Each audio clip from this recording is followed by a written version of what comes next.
Okay. Good afternoon, everybody. Keith here. Hoping everybody's having a good day, enjoying life, living life, loving life. Wanted to get on and talk to everybody today about their legacy, your next of kin. What is it? Where does it come from? How do we find it? And in regards to your legacy, next of kin, most people think about their siblings, brothers, sisters, moms, dads. And in order to properly put your legacy in line, legacy is the line. It's a matter of time. It's not a place. It's not you. It's not your mom or dad. It's not your children. It's a certain place in time. And when it comes to legacy in next of kin, that certain place in time, it doesn't come from your son, and it does not come from your dad. In essence, it does, but the next of kin in that timeline event is mom. Any adult who has a next of kin and their mother is alive, that would be your next of kin. Because that is your direct place of descendant at a certain time. You were born of her water. Her water was the nutrition for the seed of her husband, which would be your earthly father. Okay, so your next of kin isn't anyone else other than your mother, unless your mother has passed away. If your mother has passed away and your father is still alive, then it would be your father. If both of your parents have passed away and you've still got a grandmother, it would be your grandmother. Now, if your mom, your father, and your grandmother had passed, then and only then would it be your grandfather. If all of your previous line of legacy has passed, then it would go on to your firstborn. That would then be your legacy from that time on, your next of kin. Okay, so I'm going to switch. I got to do something here first.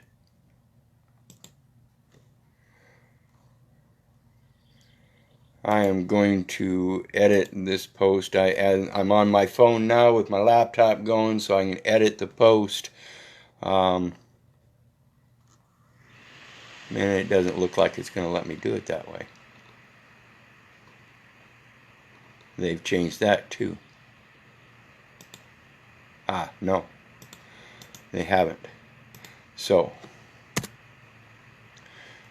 there we go.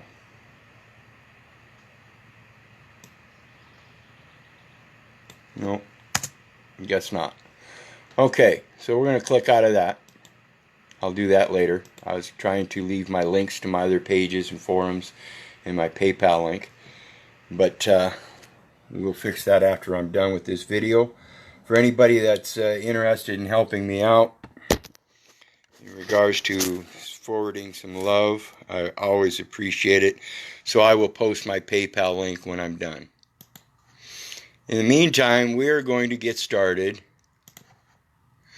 with the good old one, John 3:16.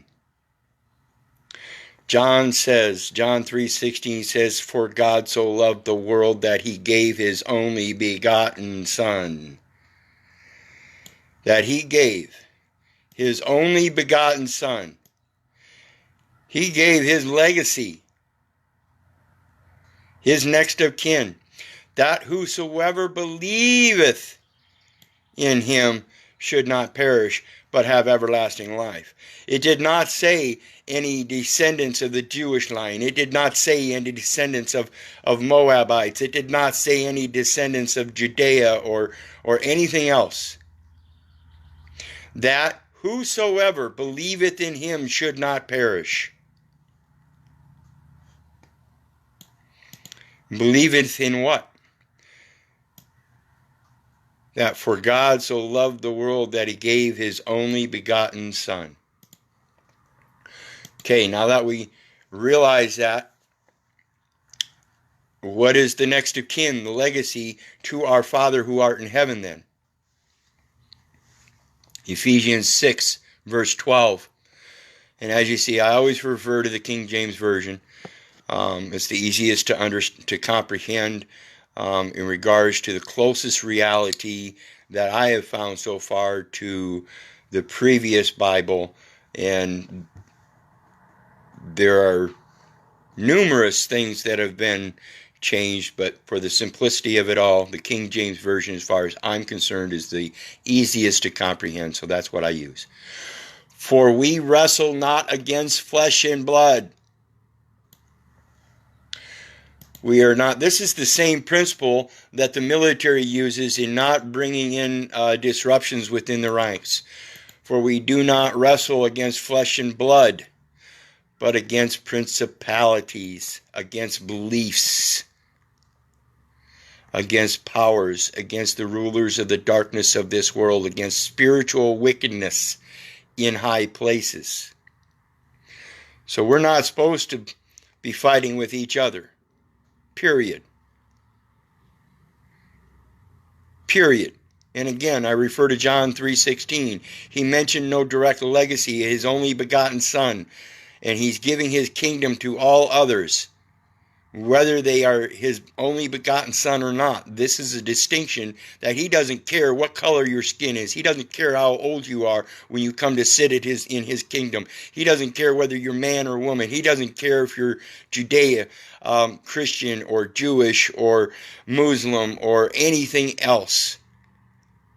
He only cares about the principalities that you follow, the beliefs that you follow. And in that we go to Matthew chapter 6, verse 21. But lay up for yourself treasures in heaven, where neither moth nor rust doth corrupt. Where thieves do not break through nor steal. For where your treasure is, there your heart be also.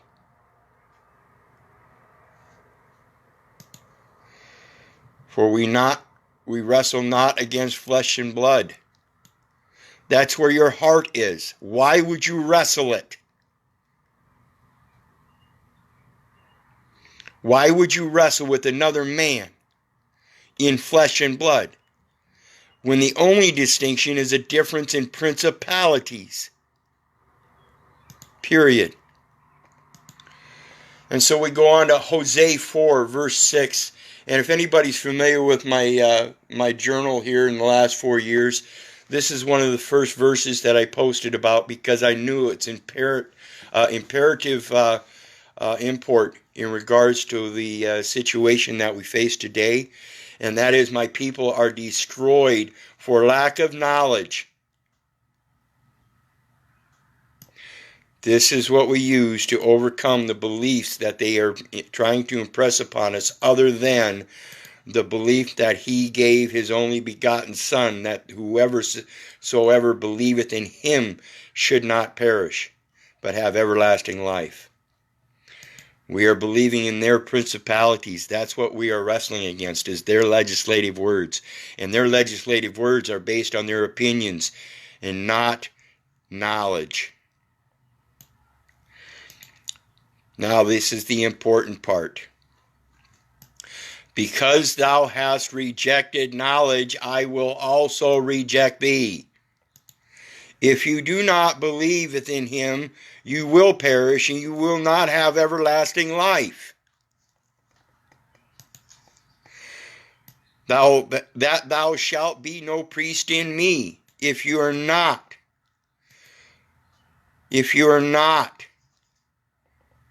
spreading the gospel of his word, the law of thy God, I will also forget thy children. If you don't know your true legacy, if you don't have knowledge of your true legacy in Mother Earth and your Father in heaven, your children will be forgotten. And I want to stop here because I'm going to continue on, but for this part here, I'm going to switch back around because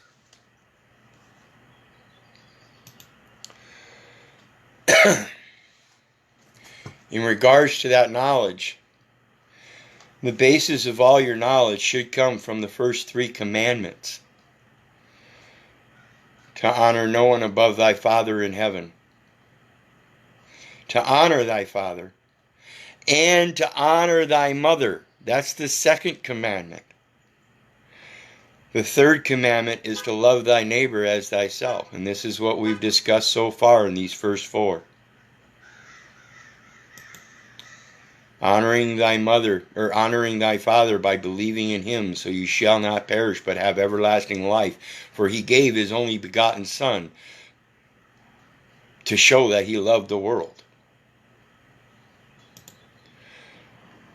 We wrestle not against each other, but the principalities that we present, the powers that we supposedly present, the belief in others that we so supposedly present that others should then turn around and believe in. Who are you truly following? And so the first 3 commandments are a guide to learning to knowledge. And these are the things you're supposed to turn to for knowledge. You're supposed to turn to your brother for knowledge and say, now I honored my mother in observing her and honored my father in observing him throughout the 24-day periods over a week-long period, over a moon cycle, and da-da-da-da. And I have discovered that certain birds come out of this cave at a certain time. I'm hungry. How about you? You gain knowledge by observing. That observance should be your legacy in accordance to the commandments. Honor no other above thy Father in heaven. Honor thy father and honor thy mother. Our Father, which art in heaven, hallowed be thy name. Thy kingdom come in earth, in Mother Earth. Thy king, dominion, come. He planted his seed. Thy kingdom come in earth.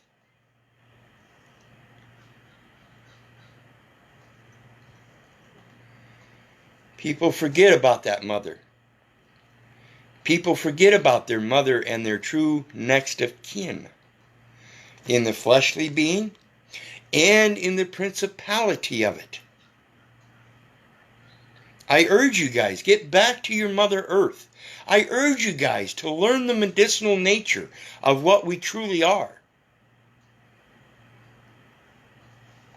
Okay, now we're going to go on to the next part where we're going to talk about that physical mother.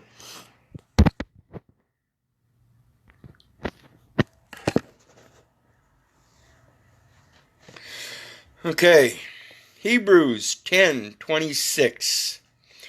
For if we sin willfully after that we have received the knowledge of the truth, there remaineth no more sacrifice for sins. For if we sin willfully, after that we have received the knowledge. In other words, if we learn the power of the nature of fire, and we know its true power, And we use that against somebody. There remaineth no more sacrifices for sin. You have nothing left to sacrifice for forgiveness. You have to walk in truth. You have to walk in truth. Okay. John chapter 17, verse 20. Neither pray I for these alone, but for them also, which shall believe on me through their word. In the beginning was Word, and the Word was with God, and the Word was God. And we practice it through our actions, that they all may be one, as though, Father, art in me. No longer in heaven, in me, and I in thee. I am his legacy, he is my legacy. I put forth my seed.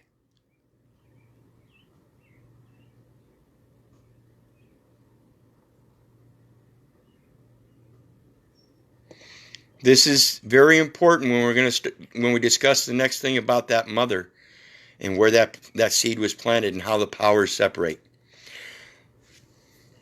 That they also may be one in us, that the world may believe that thou hast sent me. And the glory which thou gavest me I have given them, that they may be one, even as we are one.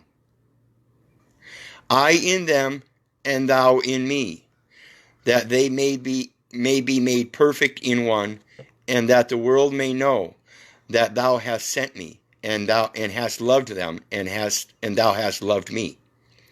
Father, I will that they also, whom thou hast given me, be with me where I am.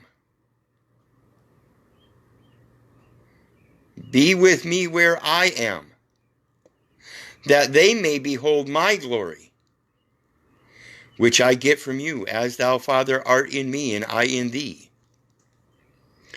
Behold my glory, which thou hast given me, for thou lovest me before the foundation of the world. Our righteous Father, the world hath not known thee, but I have known thee, and these have known that thou hast sent me. Notice there's no speaking of a mother here.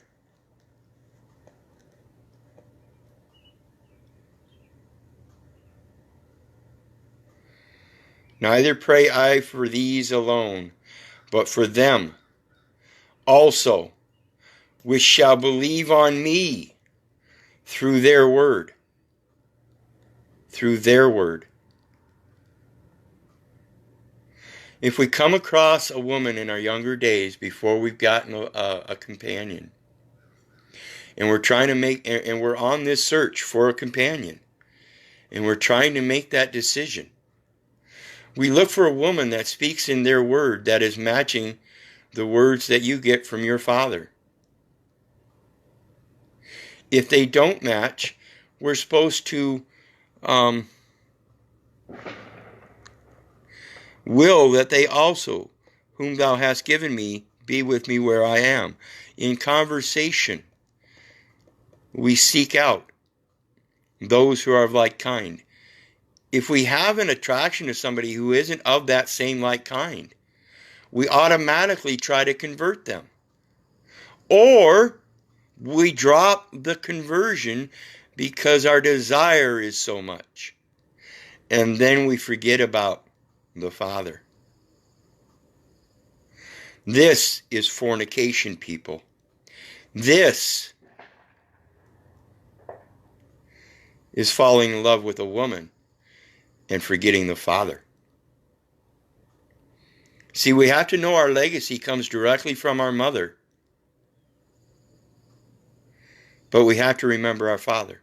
See, our mom is the one that brings the rules in the household. And we are the ones that are supposed to go to our mom for the rules of the household.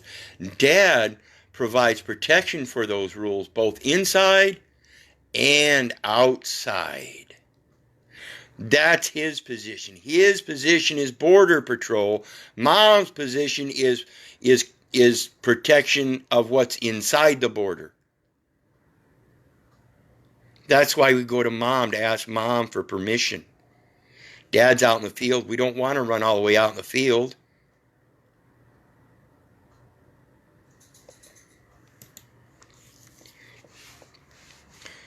Exodus chapter 20, verse 5 and 6. Thou shalt not bow down thyself to them, nor serve them, for I, the Lord, thy God, am a jealous God, visiting the iniquity of fathers upon the children, unto the third and fourth generation of them that hate me, and shewing mercy unto thousands of them that love me, and keep my commandments. If you bow down before them and give up his commandments, guess what? Again, it's not talking about the mom, it's talking about the father. It's inherent for us men to keep our women in line in regards to the word of the Lord, our Father, who which art in heaven. If we separate from that one bit, we have no true woman, we have no true children. We have a whore and a bastard. And that is on you, men. That is on you. This is your responsibility, not hers.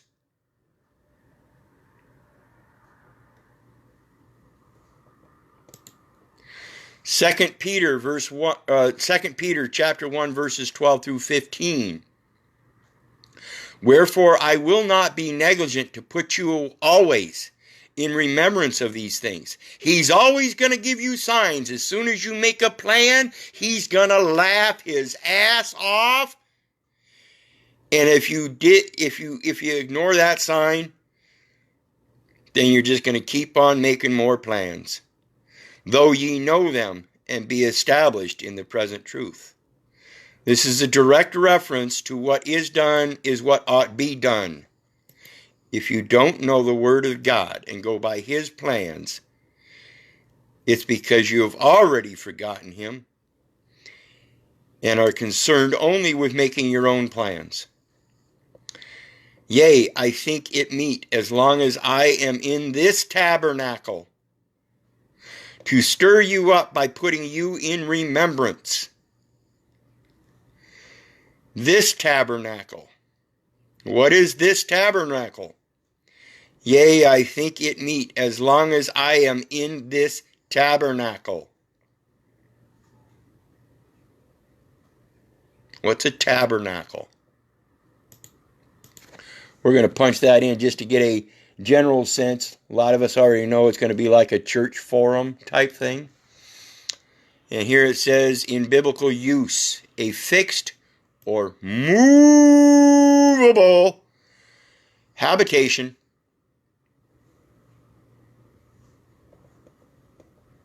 Guess what, people?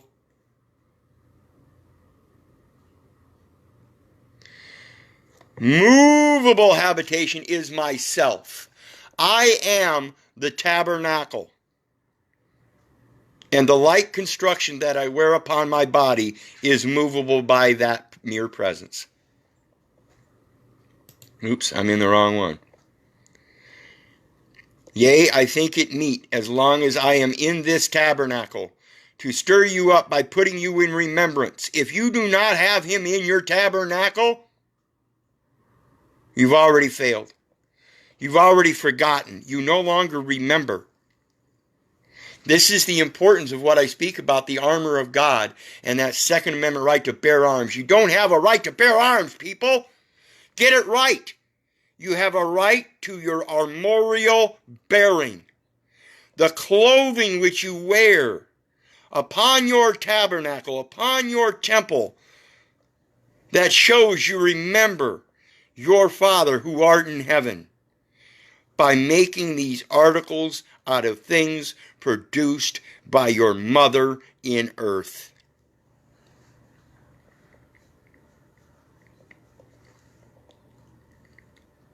Very important, people. They go together. They are truly a covenant together. 14, knowing that shortly I must put off this, my tabernacle. He's talking about your earthly death. Even as our Lord Jesus Christ hath shewed me. You're not going to live here on earth forever, people. You got to give up mommy. You got to learn how to be a man. 15, moreover, I will endeavor that ye may be able, after my decease, to have these things always in remembrance. We're supposed to look, there was an old show on TV, I remember, Wait Till Your Father Gets Home. And it was the exact thing I'm talking about. Mom would say her word, she would lay down her rule, and if the kid didn't follow her rule, by God, wait till your father gets home. This one here is talking about helping them remember your father after your father is gone. If your dad goes off to war and he gets killed in that war, mom has to know how to carry that word of our father.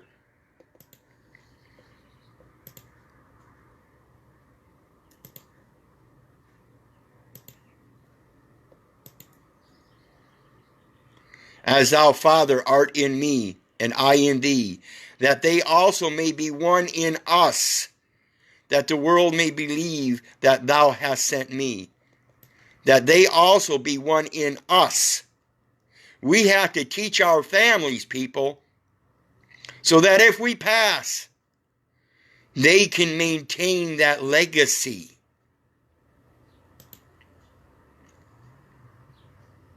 The next one. John 19, verse 30, when Jesus therefore had received the vinegar, he said, It is finished.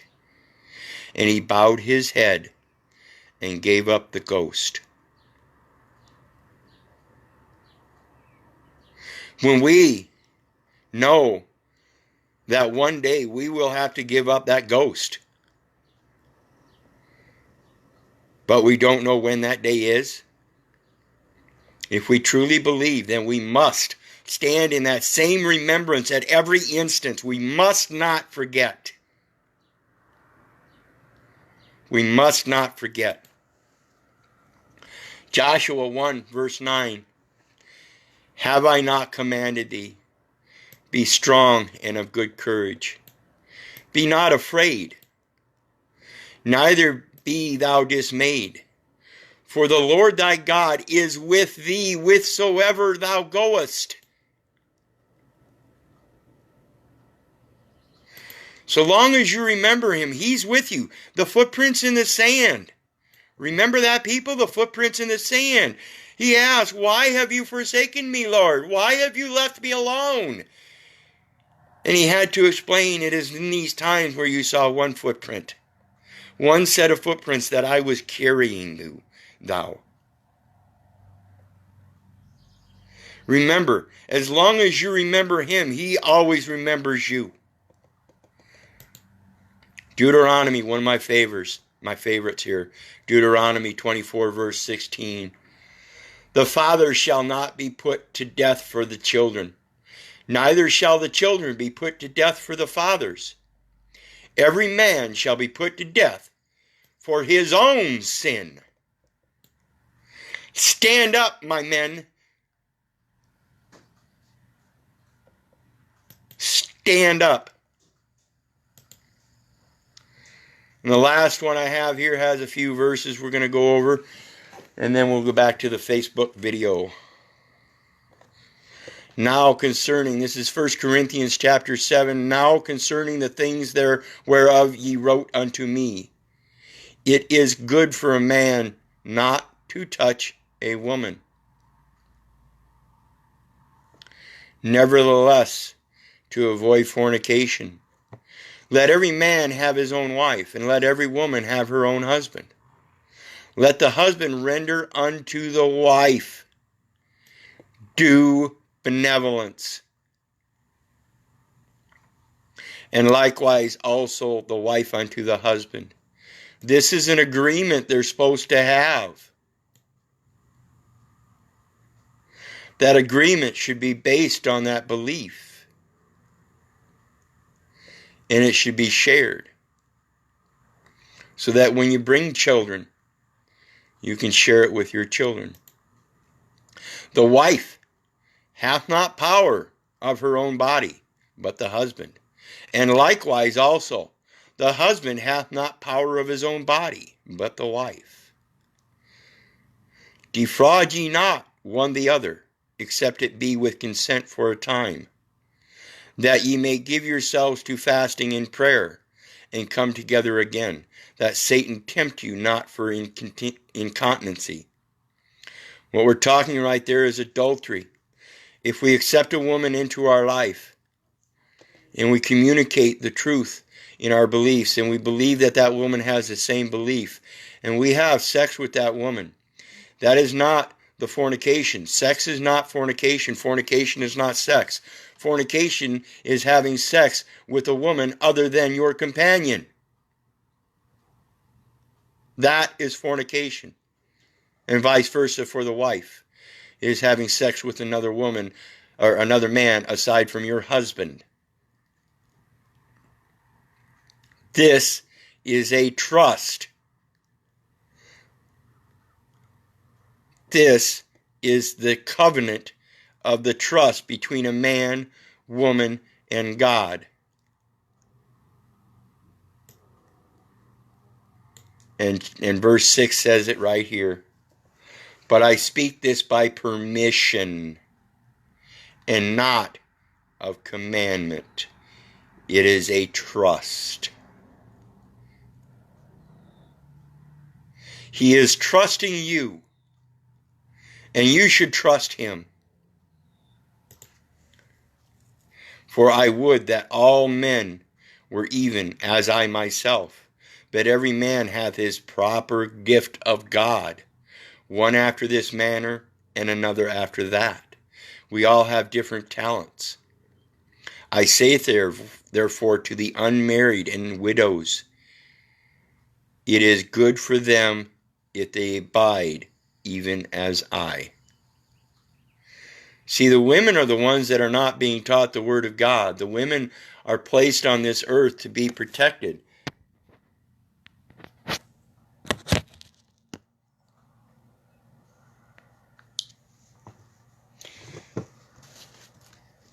The women are placed on this earth for us to protect. That is our duty.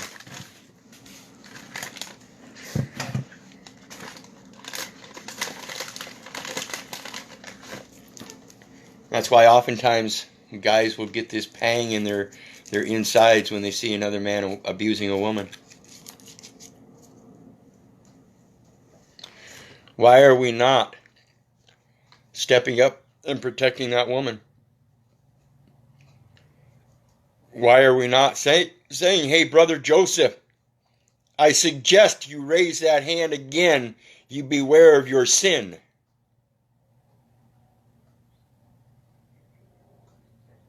Why are we not speaking?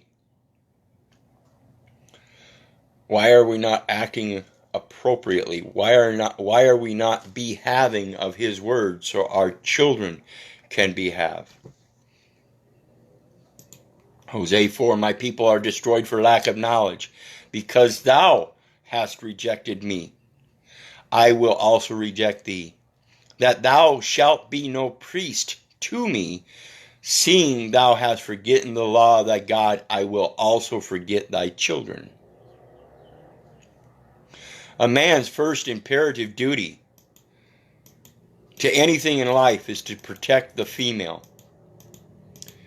If you're raising a hand to your wife,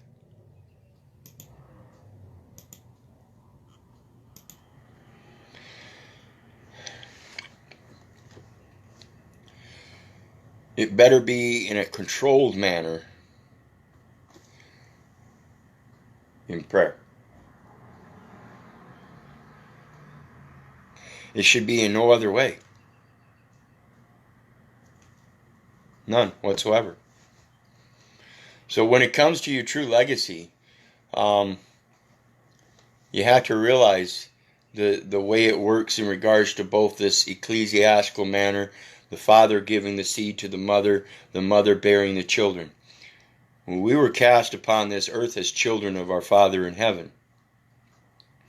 And when we get to a point where we become a companionship with another of the opposite sex, we're supposed to confide in that trust in order to be able to bring up children that will have seats at his throne.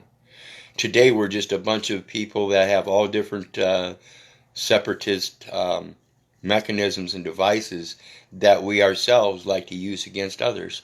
And that itself is the forgetting of what we're supposed to remember.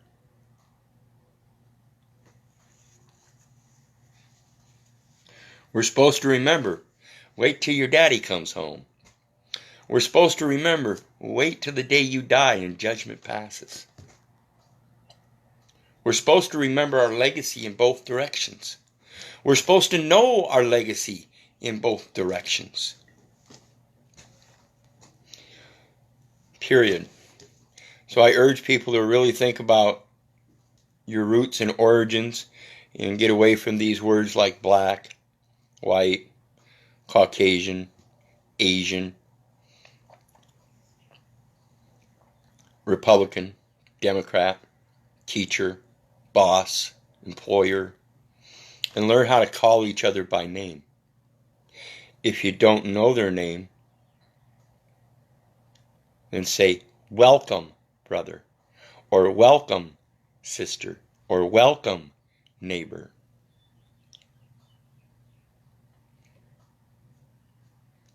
Greet them in peace.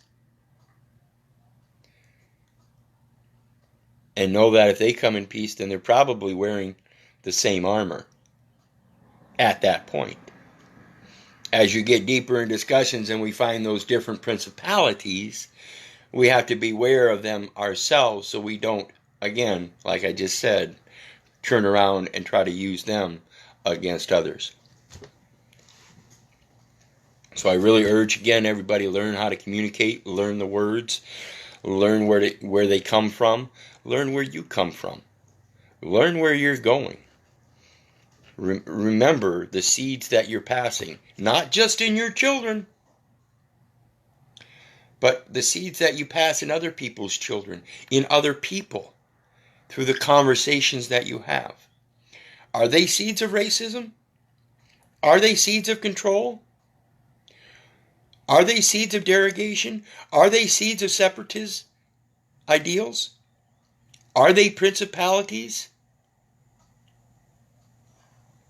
Or are they spiritual concepts? Are you able and capable of maintaining Socratic debates to leave those principalities aside? A lot of learning people got to do yet. A lot of knowledge you've got to come upon. But I urge people to really think about where you come from, where you're at, and where you want to go. It's all relative to how you perceive everything around you. How you perceive our Father in heaven and our Mother in earth. And so again, I beg everybody to remember your mother. That is your next of kin. Your mother is your next of kin. If your mother's not alive, then your next of kin would be your father. If your mom and dad aren't alive, then your next of kin would be grandma. If your mom's not alive, but your dad is, and your grandma is, it would still be your father. But if mom and dad are no longer alive, then it would be your grandma. Not your grandfather, your grandma. She's the one who gave birth to your mom or dad. And then your mom gave birth to you. So your dad can't be next of kin. He only planted a seed in the mother. You're born of the earth. You're cast of the earth. You're given the seed of man. All you moms out there, you were given them the seed of a man. Your body entombed that seed in an envelope of water. When you gave birth to your baby, that baby was born of the water. And when all that water was expelled and his lungs were able to open up, he was given the breath of life. He wasn't given the breath of life because some doctor hung him up by the ankles and spanked his ass to make him gasp for air. He was given the breath of life simply by function. The doctor had nothing to do with it. The doctor seemingly only helped. So again, when it comes to legacy, I beg you, all of you men out there, pay attention. Everybody pay attention. Your direct legacy is mom, but you men particularly, mom being the next of kin. This is why it's so important that you protect your women. And again, as we spoke in there, the man has the power over the woman, and the woman, vice versa, has power over the man, so long as they're in agreement with the trust under God. That's the trust within. One element of that trust gets broken, and we fall into Hosea 4, verse 6, my people shall perish for lack of knowledge, or my people are destroyed for lack of knowledge. And they can no longer pass that knowledge on to their children, and therefore denying him, he's going to deny you, and denying your children that knowledge, he's also going to deny your children. So we have to maintain that legacy as strictly as possible. It's the only way we're going to be able to pass it on to our younger generation, folks. So anyway, like I said, that's about done for my spout today. When I get clicked out of here, I will put the links to my other forums and my PayPal link. Please send me some love. I always appreciate it. I always need it. In the meantime, remember, if it wasn't for you guys, I wouldn't be doing this. I can figure it out on my own. I've been doing this for a number of years, 4 years here extensively, and when it comes to interactions with the police, I've had many. Haven't had any here lately, but I've had many, and they've always gone well. Like I try to profess, keep your head level and be Socratic about it. Use your knowledge and enforce that knowledge by remembering it. See, when I first started doing this research, I started researching things, and there are many things that I've gone back and researched again and again and again so I can remember it without having to have a piece of paper in front of me. So I urge everybody, and in that sense, I really suggest you do some biblical readings, because like I said, these are very succinctly stated, and it's not anything that you have to actually fully believe in, but if you have any sense of logic, when you read the Bible, you will see the sense in it, in that if you follow that, it is in itself Socratic, before Socratic even came along. It's just telling you common sense. Think about it, people. Be real. So, again, one last time, if it wasn't for you guys, I wouldn't be doing this. God bless you. I love you. I'll post that the other forums and the PayPal link, and hope that people will start pushing that button. I like that button pushed. Keep coming back for more information. I'm going to keep putting it out whether you push that button or not. Meantime, God bless. Have a great day. Bye.